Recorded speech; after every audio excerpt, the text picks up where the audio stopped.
Today our topic is angle of friction. What is angle of friction?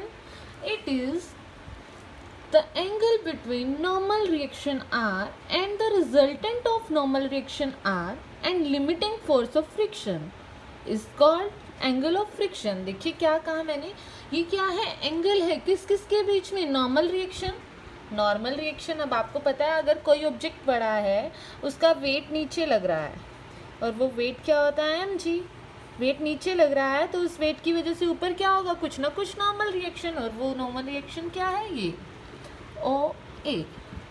मैंने OA से represent कर दिया. ये R जो है नॉर्मल रिएक्शन है, ऊपर की साइड लग रहा है. एक ऐसा एंगल जो नॉर्मल रिएक्शन ये वाली और किस किस के बीच में, and the resultant of normal reaction. और रिजल्टेंट निकालना है किसका, नॉर्मल रिएक्शन का, और किसका, and limiting force of friction. ये लिमिटिंग फोर्स ऑफ फ्रिक्शन ये गिवन है हमें. देखिए सपोज अप्लाइड फोर्स इधर लग रहा था तो हमें पता है फ्रिक्शनल फोर्स इससे अपोजिट डायरेक्शन में लगता है, तो ये हमारा आ गया फ्रिक्शनल फोर्स. इन दोनों का रिजल्टेंट निकाला तो हमारे पास रिजल्टेंट आया R'. ठीक है, अब इन दोनों का रिजल्टेंट निकाल लिया. एक ऐसा एंगल जो किस किस के बीच में, नॉर्मल रिएक्शन और इस रिजल्टेंट के बीच में जो एंगल बन रहा है इसे क्या कहा जाता है बेटा, एंगल ऑफ फ्रिक्शन. क्लियर है, एक ऐसा एंगल जो नॉर्मल रिएक्शन R और रिजल्टेंट किस किस का, नॉर्मल रिएक्शन का और फोर्स ऑफ फ्रिक्शन का, ये रिजल्टेंट आया. इन दोनों के बीच में जो एंगल बनता है उसे क्या कहा जाता है, एंगल ऑफ फ्रिक्शन. अब देखिए मैंने इसे नाम दे दिया OA, इसे नाम दे दिया OB. ठीक है, मैंने यहाँ पर ये डॉटी लाइन से इसे एक्सटेंड किया, यहाँ भी एक्सटेंड किया. ये पॉइंट क्या है, A, ये आ गया B, इसे नाम दे दिया C. तो अब यहाँ से आपको पता चला OC क्या है, रिजल्टेंट है दोनों का, R'. OC क्या है, रिजल्टेंट है. अब आपको पता है OB किसके इक्वल होगा, ये C के. सिमिलरली OA किसके इक्वल होगा, CB के. OA तो क्या है हमारे पास, नॉर्मल रिएक्शन R. OB क्या है हमारे पास, स्टैटिक फ्रिक्शन. लिख दीजिए. अब एक ट्रायंगल बनाइए, सबसे पहला काम कीजिए, एक ट्रायंगल बनाइए. ये वाला पोर्शन OAC. A कहाँ, O आ रहा है यहाँ पर, A यहाँ पर, और ये है C. ये देखिए यहाँ थीटा है. AC रिप्रेजेंट कर रहा है हमारे F मैक्सिमम को और हमारा OA रिप्रेजेंट कर रहा है R. देखिए क्लियर है आपको, ध्यान से देखिए. ये OA किसको रिप्रेजेंट कर रहा है, R को, नॉर्मल रिएक्शन को, और OAC किसे रिप्रेजेंट कर रहा है, A से C तक का डिस्टेंस क्या है हमारा, FS मैक्सिमम. मैंने वही लिख दिया. अब देखिए इस राइट एंगल ट्रायंगल में अगर मैं आपको कहूँ कि आपको क्या फाइंड आउट करना है, tan थीटा क्या होगा, परपेंडिकुलर अपॉन बेस. अब हमारा परपेंडिकुलर कितना है, F मैक्सिमम. बेस कितना है यहाँ पर बेटा, नॉर्मल रिएक्शन R. लिख दिया. यहाँ से हमारे पास क्या आया, tan theta is equal to F maximum upon R.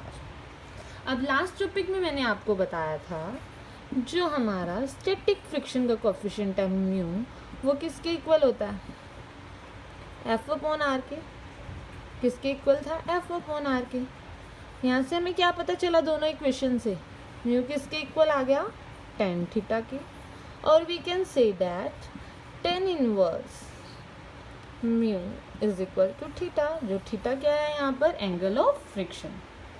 ये 10 है. क्लियर है बेटा, यहाँ से आपको एंगल ऑफ फ्रिक्शन क्लियर है. ठीक है, अब आगे हम स्विच करते हैं बेटा एंगल ऑफ रिपोज पर. क्या है हमारा अगला टॉपिक, एंगल ऑफ रिपोज.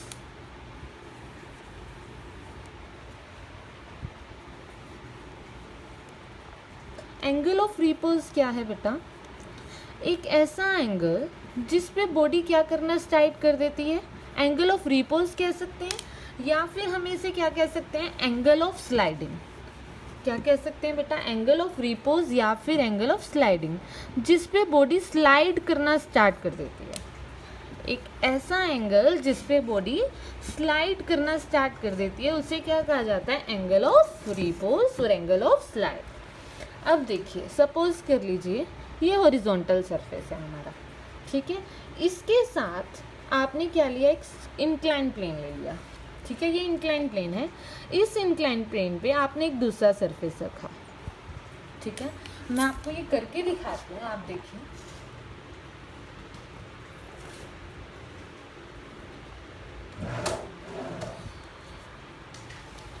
ध्यान से देखिए, आप देखिए, ये मैंने क्या लिया, एक नोटबुक ली, एक सरफेस नोटबुक का, इसके ऊपर एक मार्कर है, ठीक है। अब मैंने इस बॉडी को हल्का सा स्लाइड किया, इंक्लाइन किया, मैंने नोटबुक को हल्का सा स्लाइड इंक्लाइन कर दिया, दिख रहा है आपको। हॉरिजॉन्टल क्या है, ये वाला सरफेस जो है हमारा फ्लोर है, इसको मैंने हॉरिजॉन्टल सरफेस मान लिया, ये वाला, ये नोटबुक है, ये इसके ऊपर मार्कर है, ठीक है। ये हॉरिजॉन्टल सरफेस से मैंने इसको क्या कर दिया, थोड़ा सा इंक्लाइन कर दिया, ठीक है। इंक्लाइन करने पर देखा आपने एक पर्टिकुलर एंगल, एक एंगल ऐसा आया जिस पे ये बॉडी ने, ये बॉडी ये वाली थी जो हमारा मार्कर, इसने स्लाइड करना स्टार्ट कर देगी। देखिए मैं एंगल इंक्लाइन किया ना, इसने स्लाइड, एक ऐसा एंगल जिस पे ये स्लाइड करना स्टार्ट कर देगी, स्लाइड करने की वर्ज पे होगी, मतलब अगर मैं इससे थोड़ा सा एंगल बढ़ाती हूँ तो ये बिल्कुल स्लाइड करेगी। देखिए ये वाला एंगल अभी स्लाइड नहीं करी, अभी भी नहीं करी, जैसे ये देखिए इससे वाला, ये वाला पॉइंट जिस पे स्लाइड करना स्टार्ट करेगी, पूरा स्लाइड नहीं करेगी, बस अगर मैंने हल्का सा इसको और बढ़ाया तो ये बिल्कुल नीचे गिर जाएगी, स्लाइड कर जाएगी, मतलब पूरा स्लाइड नहीं करी, बस जिस एंगल पर वो स्लाइड कर जाए, मैं एट द वर्ज होगी, एट द वर्ज का मतलब है इसके बाद अगर आपने थोड़ा सा भी बढ़ाया तो वो स्लाइड कर जाएगी, तो उस एंगल को कहते हैं एंगल ऑफ रिपोज। क्या कहते हैं, एंगल ऑफ रिपोज। ये मान लिया मैंने थीटा, एंगल ऑफ रिपोज, क्या मान लिया मैंने, ये एंगल ऑफ रिपोज। अब ये बॉडी है, इसकी कुछ ना कुछ क्या लग रही होगी, ये वेट डाल रही है mg, अब ये वेट डाल रही है तो इसकी कुछ ना कुछ नॉर्मल रिएक्शन होगी, नॉर्मल रिएक्शन क्या है, r। अब देखिए मैंने कहा ये बॉडी हॉरिजॉन्टली डाउनवर्ड मूव करती है, कहाँ मूव करती है, हॉरिजॉन्टली डाउनवर्ड। अब ये डाउनवर्ड मूव कर रही है तो कोई ना कोई mg का कोई ना कोई फोर्स इस साइड भी लग रहा है डाउनवर्ड, तभी तो वो नीचे मूव कर रही है डाउनवर्ड। अब वो जो फोर्स लग रहा है वो क्या है, कोई ना कोई कंपोनेंट है mg का, ठीक है। सिमिलरली अब ये नॉर्मल रिएक्शन आर है, अब बॉडी कोई ऊपर तो नहीं मूव करी, बॉडी में वर्टिकल मोशन तो नहीं हो रही, बॉडी कहाँ मूव कर रही है, हॉरिजॉन्टली डाउनवर्ड। अब हॉरिजॉन्टली डाउनवर्ड मूव कर रही है तो कोई एक ऐसा फोर्स भी होगा जो आर को बैलेंस कर रहा है, ठीक है जी। अब mg है सिंगल फोर्स, अब इस mg का एक कंपोनेंट क्या है जो हॉरिजॉन्टली मूव कर रहा है और एक कंपोनेंट क्या है जो वर्टिकल हमारी आर को बैलेंस कर रहा है। जब आप ज्योमेट्रिकली मेज़र करेंगे तो आपको ये दोनों एंगल सेम दिखेंगे, ये वाला और ये वाला, और दोनों एंगल क्या है, थीटा, क्या है दोनों एंगल, थीटा। अब देखिए एक ऐसा कंपोनेंट ये वाला जो आर को बैलेंस करता है उसका नाम है mg cos थीटा, और ऐसा कंपोनेंट जो डाउनवर्ड मूव कर रहा है उसका नाम है mg sin थीटा। क्या नाम है, mg sin थीटा, ठीक है।